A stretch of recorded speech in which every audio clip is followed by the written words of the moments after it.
नमस्कार, सत्ता का महासमर में आप सभी का स्वागत है। सत्ता का महासमर में आज हम बात कर रहे हैं पाली की। पाली कुल मिलाकर यहाँ पर 13 प्रत्याशी मैदान में है, लेकिन मुकाबला त्रिकोणीय हो चुका है एक निर्दलीय प्रत्याशी के आने से। कुल मिलाकर अब तक अगर हम विधानसभा सीट जो इस लोकसभा क्षेत्र में आती है उनकी अगर बात करें तो 8 विधानसभा सीटें, जिनमें 6 पर बीजेपी अभी काबिज है और बाकी जो 2 बची सीटें उन पर कांग्रेस काबिज है।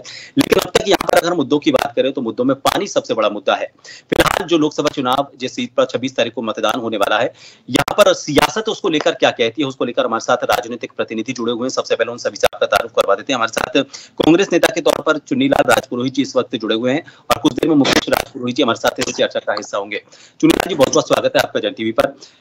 देखिए, अभी 2 सीटें आपके पास हैं, बहुत ज्यादा मौका आपको पाली में हो सकता है ना मिला हो, लेकिन अब किस मुद्दे को लेकर आप आ रहे हैं? क्योंकि मुद्दे यूं ही मुंह बाहे खड़े हैं। पाली की बात करें तो पानी न सिर्फ पीने का पानी, बल्कि यहाँ जो जल प्रदूषण है जिसकी वजह से खेती को काफी नुकसान हो रहा है, और पानी के तो ये हालात है कि ट्रेन में भर भर के पानी लेकर यहाँ आना पड़ता है।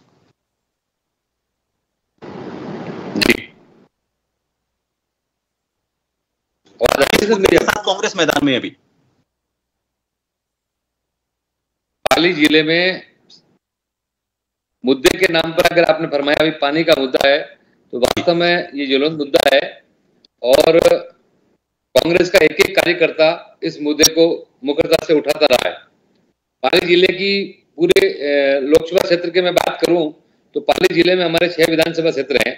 बाकी 3 विधानसभा क्षेत्र जो है जोधपुर में, यहाँ पर बाली, पाली, मारवाड़, सोजत लगातार कई वर्षों से ये भारतीय जनता पार्टी के विधायक बनते आ रहे हैं, लेकिन इन्होंने कभी भी इस तरह की समस्या का समाधान कि भाई पाली की जनता को राहत मिले और कोई इस तरह की समस्या का समाधान हो, ऐसा कभी इन्होंने ये प्रयास नहीं किया। जी नहीं, लेकिन आप पानी को ही मुद्दा लेकर आ रहे हैं। 2 विधानसभा सीटें तो आपके इलाके में भी आती है, 2 आपके हक में भी आती हैं।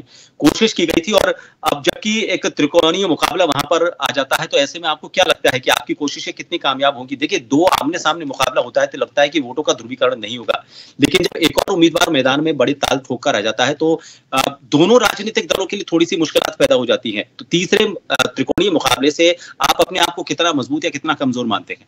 लगता है कोई फर्क होगा? पाली में त्रिकोणीय मुकाबला है ही नहीं। पाली में 2 दलों का मुकाबला है। तो जो निर्दलीय प्रत्याशी ने ताल ठोकी उससे आपको कोई फर्क नहीं लग रहा, किसी तरह की कोई दिक्कत आएगी? निर्दलीय प्रत्याशी का पाली में कोई अस्तित्व नहीं है। जी, हमारे साथ मुकेश राजपुरोहित जी भी जुड़ गए हैं। मुकेश जी, अभी देखिए, हमारी कांग्रेस के प्रतिनिधि से बात हो रही थी अभी बीजेपी को लेकर। देखिए, अभी तक बीजेपी के हाथ में वहां पर ज्यादा सीटें रही, अगर विधानसभा सीटों की बात करें और वर्तमान की भी बात करें, लेकिन अभी तक पानी के लिए वहां पर ट्रेनों को लेकर आना पड़ता है और पानी के अलावा जो स्थानीय मुद्दे हैं उनमें रोजगार और उसको लेकर बार बार मांग उठती रही है, और इन्हीं मुद्दों को लेकर कमोबेश एक वहां पर निर्दलीय प्रत्याशी भी मैदान में है। जब इतने लंबे वक्त तक बीजेपी को वहां पर राज करने का मौका मिला, उसके बावजूद अगर पानी की समस्या पैदा होती तो आपको नहीं लगता कि ये मुद्दा उल्टा आपके लिए नेगेटिव जा सकता है वहां पर? मुकेश जी, मुकेश जी सुन पा रहे हैं मुझे? मुकेश जी का कनेक्शन कट हो गया। चलिए, शायद नेटवर्क का इशू, कई बार दूरस्थ इलाकों में ये बड़ी समस्या होती है। जी मुकेश जी सुन पा रहे हैं मुझे? आवाज आ रही है लेकिन कनेक्ट नहीं हो रहा है। बिल्कुल, मैं सुन पा रहा हूं आपको। आप, मेरा जो सवाल था ये था कि अभी 6 सीटें बीजेपी के पास है विधानसभा सीटों की अगर बात करें, तो उसके बावजूद अगर पानी की समस्या को लेकर वोट मांगे जाएं, आपको नहीं लगता वहां पर बड़े बड़े दिग्गज आकर बात तो कर गए, लेकिन पानी को लेकर किसी ने मंच से कोई बात नहीं की? मुकेश जी, हाँ जी, वापस बोलिए, सुनाई नहीं दिया नेटवर्क। मेरा ये कहना था कि जो भी बड़े यहाँ पर दिग्गज आपकी तरफ से स्टार कैंपेनर के तौर पर आए थे, उन्होंने किसी ने भी उस मुद्दे को अभी तक नहीं छुआ जो वहां का सबसे जरूरी मुद्दा है, पानी। पानी जब अकाल होता है तो पानी की कमी होती है। अकाल के अलावा राजस्थान के पानी में कोई पानी की कमी नहीं है। ये मुद्दे खाली कराना पड़ता है पानी, तो जो पानी की सप्लाई लेनी पड़ती है वो अकाल के अंदर होता है। जब अकाल होता है तो पूरे राजस्थान में पानी की कमी होती है, पानी अकेला नहीं है उसमें। नहीं, लेकिन फिर भी पाली आपके क्षेत्र में आता है, इतने लंबे समय तक अगर आपने वहां राज किया है, या तो इस मुद्दे को उस सियासी मंच से क्यों नहीं लिया गया कि उसको लेकर कोई वादे क्यों नहीं किए गए बीजेपी की तरफ से? पाली अकेले नहीं है, पानी का मुद्दा पाली नहीं, पाली का मुद्दा पूरे राजस्थान का है। तो फिर आपको क्या मुद्दा नजर आ रहा है पाली में? आप किस मुद्दे पर चुनाव लड़ रहे हैं फिर पाली में? हेलो, आप पाली से किस मुद्दे पर चुनाव लड़ रहे हैं फिर? विकास के मुद्दे पर सबसे ज्यादा किसे सुधारी? पिछले 5 साल में कांग्रेस ने कितने बनाए, स्कूलों के अंदर किया है, शिक्षा के अंदर किसी भी स्कूल में टीचर भी मिले, पेपर लीक पर लीक कांग्रेस ने कुछ किया भी है? ये पाली में रोड की कनेक्टिविटी, तो अभी भी कुछ इलाके ऐसे हैं जहां पर जिला मुख्यालय से गांव जुड़े हुए नहीं है, फिर रोड कनेक्टिविटी कहां रही? 99% गांव। जी, सुना आपने चुनिंदा जी, इनका ये कहना है कि हमारे लिए पानी बड़ा मुद्दा नहीं है, लेकिन जो हमने अब तक काम किए हैं वो हमारी जमीन को मजबूत करते हैं। देखिए साहब, मैंने आपको पहले भी निवेदन किया था, पाली ले लो, सुमेरपुर ले लो, सोनभद्र ले लो, यहाँ पर लगातार भारतीय जनता पार्टी के विधायक जीते हैं, सरकार चाहे किसी की भी रही है, लेकिन जो जीता हुआ जनप्रतिनिधि होता है उनकी नैतिक जिम्मेदारी बनती है, चाहे वो सड़क हो, चिकित्सा हो, शिक्षा हो, पानी हो, या जो स्थानीय ज्वलंत समस्या हो उसको समाधान करवाना है। सरकार चाहे किसी भी हो, जो एक बार निर्वाचित होता है उसको पार्टीवाद से और सेक्टरवाद से ऊपर उठ के जनहित में काम करना पड़ता है। जी, लेकिन देखिए, स्टार कैंपेनर अपने आप में एक बहुत जरूरी हो जाते हैं उस इलाके के लिए जो बड़ा दूरस्थ इलाका है, जहां पर मुद्दों को लेकर तो बात की जाती है, लेकिन चेहरों को लेकर भी जाना जरूरी होता है। कांग्रेस ने ऐसे कोई, आपके जो जितने भी नेता वहां पर पहुंचे स्टार कैंपेनर के लिए, गहलोत पहुंचे, डोटासरा पहुंचे, जूही पहुंचे, लेकिन अगर हम राष्ट्रीय नेतृत्व की बात करें कांग्रेस की, तो वो वहां पर क्यों नजर नहीं आए? नहीं, जहां कैंपेन कमेटी को जहां जिनकी जरूरत महसूस हुई, ये उनके निर्णय, उन्होंने जहां जिनकी जरूरत हुई उनको भेजा है। नहीं, ऐसा माना जाता है कि जहां जरूरत नहीं है, जहां स्टार कैंपेनर नहीं गए, इसका मतलब आप उस सीट को अपने लिए मजबूत मान रहे हैं? संगठन अपना काम कर रहा है, पुराने कार्यकर्ता, नए कार्यकर्ता सब अपना काम कर रहे हैं, और कैंपेन कमेटी को जहां लगता है वहां अपने आप डिमांड हो जाती है, अपना आप हमारे उच्च स्तर पर निर्णय करके स्टाफों को भी भेजा जाता है। जी, मुकेश जी, इस हिसाब से अगर देखा जाए तो आपके यहाँ से शाह पहुंचे, वहां पर भजनलाल शर्मा पहुंचे, लेकिन आपने राष्ट्रीय नेतृत्व को वहां पर बुलाया, और अगर हम मुकेश राजपुरी जी, अगर हम इनको चुनिंदा जी की बात को अगर सही माने, तो स्टार कैंपेनर की वहां जरूरत पड़ती है जहां पर जमीन कमजोर हो पार्टी की। ये आपका स्टार कैंपेनर जमीन कमजोर की बात नहीं है, मतलब कि अपने पार्टी अपना जोर लगाती है, और राजस्थान के अंदर 25 की 25 सीटों भाजपा की जीत हो रही है। अभी आप अपना मानने के लिए 5 जून को 25 की 25 जीत रही है भाजपा। नहीं, लेकिन पब्लिक में अवेयरनेस करने के लिए स्टार्ट करने जाते हैं। जी, क्या लगता है आपको इस बार वोटों का अंतर पिछली बार के मुकाबले रिकॉर्ड तोड़ेगा? क्योंकि जो पहले फेज में राजस्थान में मतदान का प्रतिशत रहा है उसने बड़ा निराश किया है, या आपको पाली में ये निराशा देखने को नहीं मिलेगी? अगर नहीं मिलेगी तो वोटों का अंतर पहले से घटेगा या बढ़ेगा? 2019 से परसेंटेज वोटिंग में पाली जिले से तो पहले चरण में कम रहा, इसके कारण क्या नजर आते हैं? क्योंकि अब दूसरे चरण के राजस्थान में जो है उन सीटों पर सभी ने मंथन शुरू कर दिया है कि आखिर पहले फेज में ऐसी क्या कमी रह गई। आपकी तो बीजेपी में बहुत बूथ स्तर तक की पूरी चुनौती होती है, पन्ना प्रमुख होते हैं, बूथ प्रमुख होते हैं, ब्लॉक प्रभारी होते हैं। आपका जो नेटवर्क है वो एक अलग तरह का नेटवर्क, उसके बावजूद अगर कमजोर है मतदान प्रतिशत तो उस व्यवस्था पर भी तो सवाल खड़े होते हैं ना आपकी पर। देखिए क्या होता है, 19 अप्रैल जैसे आज की वोटिंग होती है ना 23 अप्रैल की, तो 50% से डाउन रहती, 19 अप्रैल की राजस्थान की सबसे ज्यादा शादी आती है, आज 23 अप्रैल की सबसे ज्यादा शादी है। ऐसे जनता अपने शादी फंक्शन को छोड़ के वोटिंग के लिए या तो उचित नहीं समझते या फिर मतलब उनको समय नहीं मिलता है। लेकिन 26 तारीख को ऐसा कोई माहौल नहीं है, बेशक 26 तारीख को 2019 से भी अच्छी वोटिंग परसेंटेज रहेगी। जी चुनीलाल जी, मैं मतदान प्रतिशत को लेकर आपसे बात करूंगा। जो बाकी 12 सीटों पर, पहले की जो 12 सीटें थी उन पर जो मतदान हुआ था वो कम रहा था, और ये कहा जाता है कि जब मतदान प्रतिशत कम रहता है तो वो सत्ता जो होती है, सत्ता वाली जो पार्टी होती है उसके पक्ष में माना जाता है।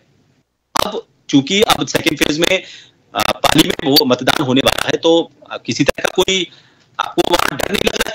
क्योंकि अगर इसी तरह का फेज वहां पर रहा, सेकेंड फेज में भी मतदान प्रतिशत अगर कम रहा तो वो जैसा ट्रेंड चला रहा है कम होना, यानी कि सत्ता पक्ष के उसमें जाना। जी नहीं, ऐसी डर वाली कोई बात नहीं है।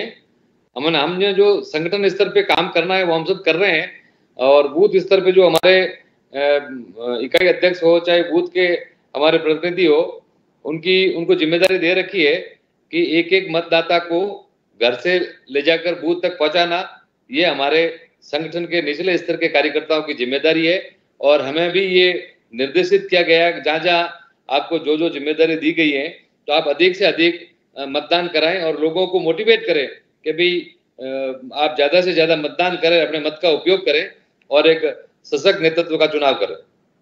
जी राजपुरोहित जी, मुकेश जी, एक महिला आपने प्रत्याशी पर वहां पर भरोसा जताया है, और पाली की एक खासियत ये भी है कि वहां जो मतदाताओं की संख्या अगर हम देखते हैं तो पुरुषों से ज्यादा महिलाओं का आंकड़ा वहां पर आता है। क्या इसको वजह माने, या फिर एक महिला कैंडिडेट को वहां से खड़ा करना, इसके पीछे कोई और रणनीति आपको सामने नजर आती है? मुकेश जी। हाँ जी, देखिए कांग्रेस के पास तो पाली जिले से कोई उचित उम्मीदवार ही नहीं है। क्यों? हर बार चेहरे पीपी चौधरी पहले जीत चुके हैं, मजबूत है अगर कांग्रेस की माने तो। 100% मजबूत है पीपी चौधरी, और पिछले 2019 से ज्यादा वोटों से जीतेंगे वो बेधड़क। समझ गया, लेकिन अगर महिलाओं के प्रतिशत, वोट प्रतिशत ज्यादा है और कांग्रेस अगर महिला उम्मीदवार को वहां पर खड़ा करती है तो बीजेपी में किसी तरह का आपको नहीं लगता स्ट्रेटेजिकल को चेंज लाना पड़ेगा? नहीं नहीं नहीं, महिलाओं को टिकट देने से क्या महिलाओं का मानस नहीं बदलता है? आप किसी भी महिला को टिकट दो, बीजेपी से दो या कांग्रेस से, महिला को टिकट देने से महिलाओं का माइंड सेट नहीं होता या माइंड चेंज नहीं होता है। यदि महिलाएं भी आज जो है मोदी जी के साथ खड़ी है, देश के साथ और राष्ट्रवाद के साथ खड़ी है, सनातन के साथ खड़ी है और राष्ट्र हित के साथ खड़ी है, इसीलिए भारतीय जनता पार्टी के साथ खड़ी है। आप किसी को भी टिकट दे दीजिए, कि आप कोई भी महिला को उठा के दे दीजिए, उससे कोई वोट परसेंटेज में कमी नहीं आएगी और भारतीय जनता पार्टी का कोई जनाधार या वोट परसेंटेज कम नहीं होने वाला है। चुनीलाल जी, काउंटर चाहूंगा इस पर आपका। इनका कहना है कि महिला उम्मीदवार खड़ा करके और महिला वोटिंग प्रतिशत, वोटिंग ज्यादा होना महिलाओं का, इसका कोई खास फर्क नहीं होगा, और मुद्दों के तौर पर अगर देखा जाए तो मोदी एक अकेला फेस, और उसके लिए उस फेस के सामने आप किसी को भी खड़ा कर लें, कोई चुनौती नहीं मानी जा रही। देखो वो तो वक्त बताएगा, लेकिन एक महिला के साथ साथ जो हमारी पाली लोकसभा की जो उम्मीदवार है, महिला तो है ही है, और कांग्रेस पार्टी ने शुरू से महिलाओं को बराबर का हक देने का प्रयास किया है और आगे भी वो करते जा रहे हैं। लेकिन उसके साथ साथ वो एक संगठन की कार्यकर्ता भी है। जब मैं पाली जिला कांग्रेस का अध्यक्ष था, वो जोधपुर की महिला कांग्रेस की जिला अध्यक्ष थी, फिर महिला कांग्रेस प्रदेश में उन्होंने काम किया, फिर पीसीसी में उन्होंने काम किया, तो वो जमीनी स्तर की कार्यकर्ता है। कांग्रेस ने हमेशा जमीनी स्तर के कार्यकर्ता को आगे बढ़ाने के लिए, चाहे वो महिला हो, चाहे पुरुष हो, चाहे युवा हो, उनको बढ़ाने का काम किया है। और इसी कड़ी में इस बार हमारे शीर्ष नेतृत्व ने एक महिला का चुनाव किया है कि भाई तुम चुनाव लड़ो और महिलाओं को मोटिवेट करो, तुम भी राजनीति में आगे आओ। जी, चलिए अच्छी बात है कि महिलाओं को किसी भी वजह से आगे लेकर तो आया जाए, क्योंकि मतदान, ये कहा तो जाता है कि 33% आरक्षण दिया जाना है, लेकिन जब हम संख्या बल की बात करते हैं, तो जो भी हमारे सदन हैं लोकतंत्र के, चाहे विधानसभा की बात करें, लोकसभा की बात करें, वहाँ पर जब संख्या देखी जाती है और उसमें महिलाओं का प्रतिशत देखा जाता है, तो उस प्रतिशत में, उस अनुपात में महिलाएं वहाँ पर पहुंच नहीं पाती। उसका कारण मतदाता भी हो सकते हैं, क्योंकि वो अभी तक उनको ये लगता है कि एक मजबूत कैंडिडेट के तौर पर पुरुष कैंडिडेट है, जो पैट्रियार्की है जो हमारे दिमाग में, हमारे जहन में, वो थोड़ा-सा हमको बहुत थोड़ा-सा पीछे लेके जाती है। मुकेश जी, आपको क्या लगता है? देखिए, अभी 2047 का एक विजन सामने रखा है मोदी जी ने। 2047 को लेकर कांग्रेस का ये कहना है कि या तो बीजेपी बात करती है 70 साल पहले की, या फिर बात करती है 20 साल बाद की। हमें आज वर्तमान में जीना है, तो वर्तमान को लेकर बात क्यों नहीं की जाती है? वहाँ पर जो शाह ने भी जो मुद्दे उठाए थे, या तो उन्होंने जो आरोप लगाए कांग्रेस पर 70 साल के शासन को लेकर लगाए, या फिर मोदी का विजन 2047 उसको लेकर बात की। वर्तमान पर कौन फिर विचार करेगा? देखिए, ऐसा है कि कांग्रेस का 70 साल से एक ही एजेंडा रहा है उनका, गरीबी हटाओ। और इनके प्रियंका जी और राहुल जी जब आज भी बोलते हैं ना कि गरीबी हम हटाएंगे, युवाओं को हम रोजगार देंगे, 70 साल में 60 साल में तो ये गरीबी हटा नहीं सके। इसलिए इनका एक मूल मंत्र ही है कि खाली गरीबी हटाने का। और राष्ट्र को यदि विकसित बनाना है तो कोई एक दिन और 2 दिन या 5 साल का काम नहीं है। विकासशील को यदि विकसित में परिवर्तन करना है तो बेशक उसके लिए 20-25 साल का समय चाहिए। तो एक टारगेट रख के चल रहे हैं मोदी जी कि 2037 में भारत को विकसित राष्ट्र बनाना है। उसके लिए 25 साल की प्लानिंग है। 25 साल के, एक 5 साल या 2 साल का बच्चों का खेल तो है नहीं है, या एक राज्य का काम तो है नहीं है, पूरे भारत देश का सवाल है। तो 25 साल का एक विजन लेके चल रहे हैं, और कांग्रेस के पास कोई विजन नहीं रहा है। कांग्रेस ने जब भी इलेक्शन आया है तो उनका मुद्दा एक ही रहता है, गरीबी हम देश से हटाएंगे, गरीबी हम देश से हटाएंगे। ये हटाना तो दूर की बात, और उल्टा गरीब लोगों को और गरीब कर दिया, गरीबों को और गरीब कर दिया। रही बात महिला कैंडिडेट की और इनको बराबर का हक दिलाने के लिए, तो महोदय मैं कहना चाहता हूं कि यदि महिलाओं को बराबर का हक दिलाने की बात होती तो राजस्थान के कांग्रेस सरकार के अंदर ही महिलाओं के साथ सबसे ज्यादा बलात्कार हुए, सबसे ज्यादा रेप हुए। उनको महिलाओं, काउंटर ले लेता हूं, समय कम है जी। चुन्नीलाल जी, 1 मिनट का समय आपसे चाहूंगा। आप जो इन्होंने जो पुरोहित जी ने बात कही है अभी मुकेश जी ने, उस पर आपसे 1 मिनट की जवाब चाहूंगा, क्योंकि उसके बाद समय हो रहा है। ऐसा है, अभी आपने फरमाया कि कांग्रेस ने क्या किया, तो देखिए, अब मैं मौखिक आपको कुछ भी कह सकता हूं, लेकिन आंकड़े आपके सामने हैं। कांग्रेस ने चाहे चिकित्सा हो, शिक्षा हो, सड़क हो, बिजली हो, आईआईटी हो, या किसी भी क्षेत्र में हो, किसी भी क्षेत्र में हो, इंदिरा गांधी से लगा करके, जवाहरलाल नेहरू से लगा करके, पाली के लिए, पाली में क्या किया वो गिना दीजिए। एक मिनट में मेरे ख्याल से पाली में क्या हुआ वो गिना सकते हैं। पाली में ऐसी कौन सी व्यवस्था है जो पाली में नहीं हुई? मुझे 10 साल में ये बता दे कि पाली में ये नई चीज आई। नहीं, कांग्रेस किस वक्त की आप बता दीजिए। ऐसी कौन सी है जो पाली में नहीं हुई? चाहे मेडिकल कॉलेज ले लो, चाहे बड़ी बड़ी कॉलेज ले लो, स्कूल कर्मोन्नत ले लो, हॉस्पिटल कर्मोन्नत ले लो, चाहे पाली के अंदर प्रदूषण की जो प्रमुख समस्या थी उसको लेकर सीटीपी की स्थापना ले लो। इस प्रकार से कांग्रेस ने खूब काम किया है। अब कोई बेटा यदि अपने बाप से पूछता है कि तूने हमारे लिए क्या किया, तो उसका तो कोई जवाब नहीं है। इतिहास गवाह इतनी बड़ी है, लोग उठा के दे सकते हैं। चलिए, आप दोनों की कोशिश है और राजनीतिक दलों की कोशिश है। 26 तारीख को ये जितनी कोशिश कितनी कामयाब होती है ये भी पता चल जाएगा। लेकिन लोगों से मेरे ख्याल से अब दोनों राजनीतिक दलों को ये अपील तो एक साथ मिलकर करनी चाहिए कि ज्यादा से ज्यादा संख्या में लोग अपने घरों से बाहर निकलें। शादी समारोह ये जिंदगी में आते रहेंगे, लेकिन 5 साल आपकी जिंदगी कैसी रहेगी और आप अपनी जिंदगी को कितना खुशहाल बना पाएंगे, इसके लिए आपको वोट डालने के लिए निकलना पड़ेगा। बिल्कुल, आपके माध्यम से सभी मतदाताओं को हाथ जोड़कर अपील है, चाहे वो वोट किसी भी विचारधारा को दे, लेकिन घरों से मत का उपयोग अवश्य करें। बिल्कुल सही है। पाली का अगर भविष्य बदलना है तो उस भविष्य को बदलने के लिए आज वर्तमान में आपको अपने घरों से निकलना पड़ेगा। बहुत बहुत शुक्रिया आप दोनों का हमसे जुड़ने के लिए। नमस्कार।